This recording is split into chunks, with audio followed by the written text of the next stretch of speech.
Our education sessions at the Off-Price Show here. Our first one is talking about the off-price strategy, learning how to make the most out of your off-price merchandising plan. Our panelists today are Tony Chinn, founder and CEO of the Buyer Agency, and Patrice Bouchard, senior sales executive at Off-Price. Tony Chinn has worked in the fashion retail industry for over 20 years. Working with big names like Kitson, Forever 21, and Guess. He's a proven track record of growing multi-million-dollar businesses for low, mid, and high-tier retailers.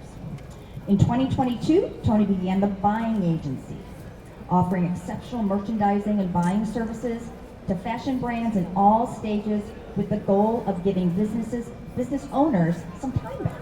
You gotta love that. Patrice is a senior sales executive at Off-Price. She oversees the sales strategy and operations for the event. With over 14 years of experience in the fashion industry, she has a deep understanding of the market trends, consumer needs, and business opportunities in the sector. Patrice started her career as a buyer for a women's division at a multi-chain store, and then moved on to own 2 women's contemporary boutiques. All right, let's dive in. Patrice? Oh, thanks, Laurel. Hey, everybody. Tony, welcome to Orlando. What do you think about this? It's my first time in Orlando. How about you guys? Is this your first time to Orlando Off-Price? Yeah? I think you have to turn on your microphone. Yep, sorry. Can you hear me? Yeah. There we go. Okay. First time to Orlando for everybody here for Off-Price? Same here. We go to Vegas every year, but this is our first time here in Orlando. Well, it's a launch. That's why it's the first time. Well, there you go. Yeah. It's a launch. That's why we're here, Tony. Learn something new every day. Yeah. So expand on you and what it is, how you got here, what it is you're doing now. Well, kind of off of what she just said, in 2022 we launched the Buying Agency in Los Angeles. We're a buying and merchandising firm that we kind of, outside of being, we're more of an extension of each of our clients' teams. So we look at their business every Monday, we sit with them, we talk about product, and then we go to the Mart in LA every day, every week for them and create galleries for them, and they kind of buy. They're still the buyer, but they're able to be and get immediates and what the best deals and the newest product all the time. We go to all the shows, and we come to Off-Price all the time, which is one of the most important. Yes. There you go. Awesome, Tony, you gotta. Oh yeah, I gotta keep it up higher. higher. Yeah. There you All go. right. So today's topic is how to shop the Off-Price Show. Is anyone in the audience a first-time buyer? First time here at the show? Okay, great. So we need to know how it is you shop Off-Price.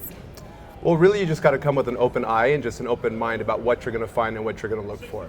You know, it's always good to come with a strategy, kind of know what you're looking for, because it can be overwhelming when you're here. And don't just walk by a booth because it looks like something you don't need, or there might be not something in there, but there's hidden gems within every single booth if you look and when you look, and when you know what you're looking for. Well, as a first time, if you have a new store, does anyone have a new store just launching the store? So there's going to be pain points when starting a new business, right? Some of those pain points are going to be learning how to work within your open to buy dollars, keeping your floor fresh. How do you keep your floor fresh and staying with trends? How do you keep that cycle going?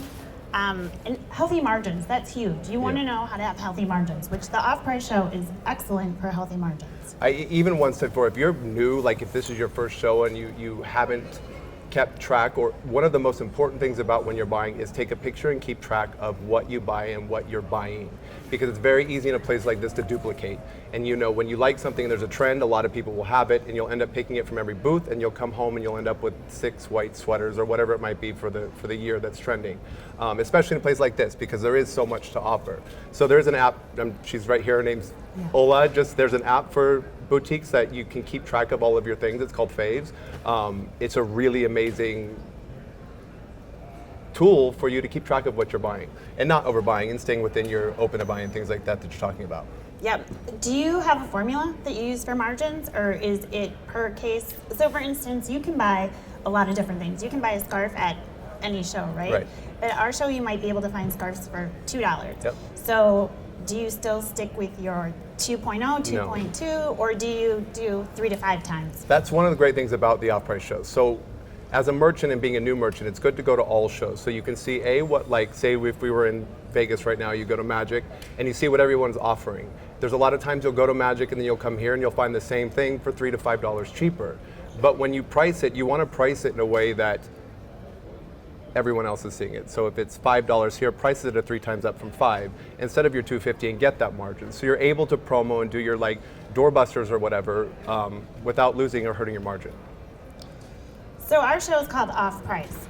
Do you think that's a misconception of, or Yeah. how do you look at Off Price? Well, I think there's a stigma behind it because it off price sounds like it's closeout and you're going to find a bunch of, lack of a better word, junk. But it's not true because I've been coming here for 15 years, well, to the show at least. Back in Kitson days, it's a very high level boutique in LA, but we would come here to find things that we know are elsewhere for cheaper. You find good product in this place, you just have to know what you're looking for and just search it out. So what would you say is most surprising that you find here? What is the surprise? People come in here thinking they're just going to get like closeouts. Would you say brands? Or? New product, like actual new product, not just things that are last season or seasons before. You find new product and vendors that carry stuff. Like there's one over here called DM Merchandising, has really good like holiday gift giving or just like leggings or whatever it might be, but they've got good product all the time and it's a new vendor. Everybody that we work with buys from them and it's a good vendor. And you get your margins. I mean, yes, ma'am. Well, I don't think there really is a percentage. It doesn't matter. It's like if you find it and it's the right product, it's about being the right product no matter where you are. It can be at off price, it can be at Project, it can be at Magic, but if it's the right product, it's the right product and you should buy it. Can you break that down a little and demonstrate how you've worked that into your, like what you're doing? Say if you're, how you've worked that into your customers. Right. Well, working in it, it's really just from past behaviors and understanding what overbuying is, because I've done it, we've all done it. Yeah. Not just buying something because it is cheap. That's another thing that you can get caught up with, is just because it's cheap doesn't mean it's good or it's sellable. It's got to be right for your customer. If it's I can't stress it enough, it's the right product for your customer, it's the right thing to do. I think that's a pain point that you can have when starting a new business Yeah. is knowing who your customer is. You have to know, it can get confusing when you go to a show and Right. not know if you don't know who your customer base is. So you have to know who your customer base is. Right, and learning your customer, it's like really just watching your business, right? So week to week, you watch what's working. And that's what you water. If you water the positive grows. If you keep watering things that aren't working, guess what's gonna happen? The negative's gonna grow. So that's the first step in building your business, is watching what is working. Look at every aspect of your business and what is working and improve upon that. Don't stress about the negative, figure it out, work it through, but just really focus when it comes to product on what is actually working. So with your buying agency, you work with people who have both e-commerce stores and have brick and mortars, right? Correct? E-commerce, brick and mortar, a lot of them are live sellers now. That's a new thing. That's really big. Okay. Like the new wave. It's crazy. Really? Yeah. So how many people out here have a brick and mortar versus, who has a brick and mortar store? Okay, a couple brick and mortar. E-commerce, is everyone else e-commerce?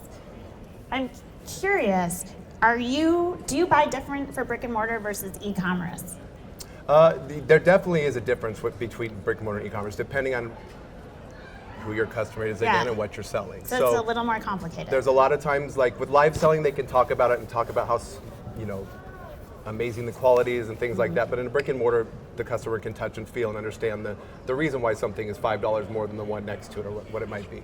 Exactly. So and there's do a you difference. find that it's hard to, because demographics, so the way people dress in the Midwest is different than they dress sometimes in California, or Right. you're ahead of the trends in California and New York versus the Midwest Well, sometimes. Like, how do you do that? Do you have customers all over? We have customers all over the states, from one side to the other. But when it comes to trend is trend. We all see trends at the same time now with social media.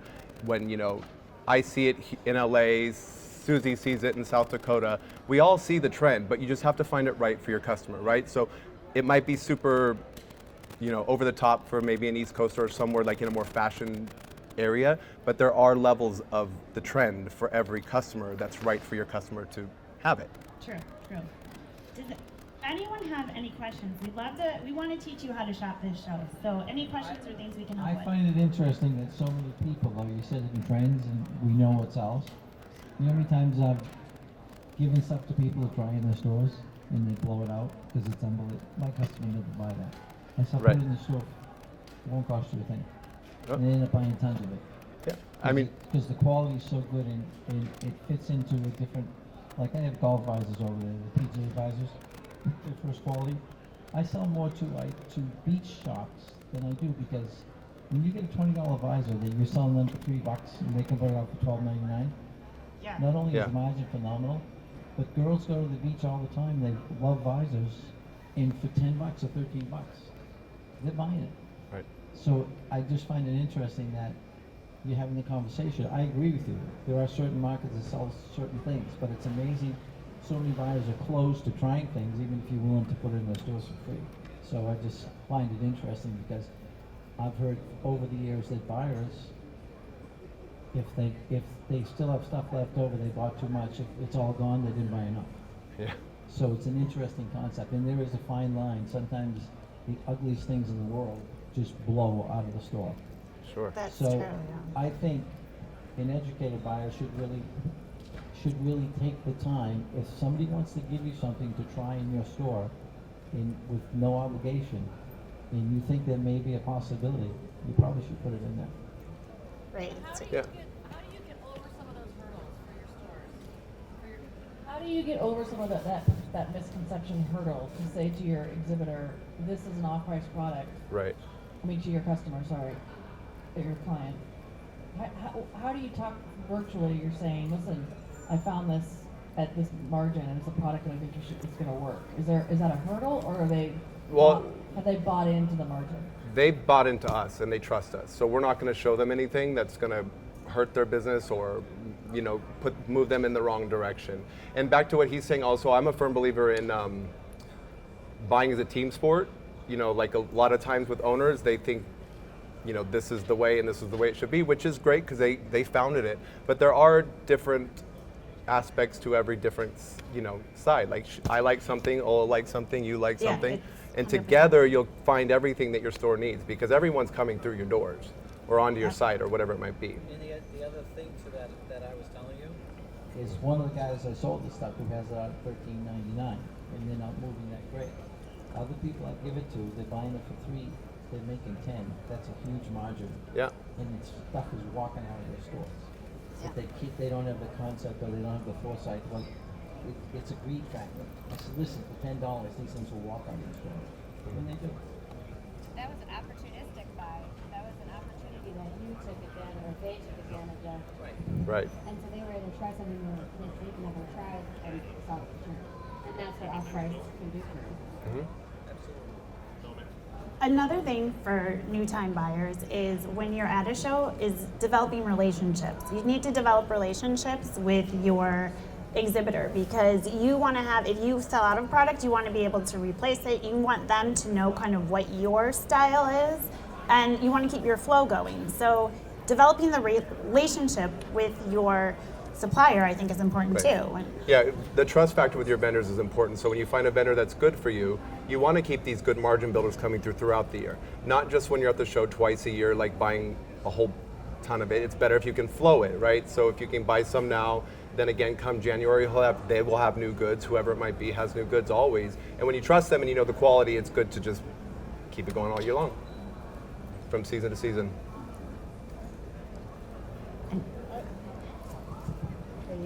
Hi. Tony, I just want to say that I've just now seen you at so many trade shows. You are the busiest buyer that I've ever seen. And Thank so you. Being able to actually listen to you speak here and make recommendation comes with a humongous weight, quality weight, because I have seen you at so many trade shows. So the question I have is, being an off-price show, I want to make sure that as many buyers as possible know about the opportunity. So what are the 3 things that I should be telling the boutiques and buyers out there about the off-price opportunity in your mind as a buyer? Yeah.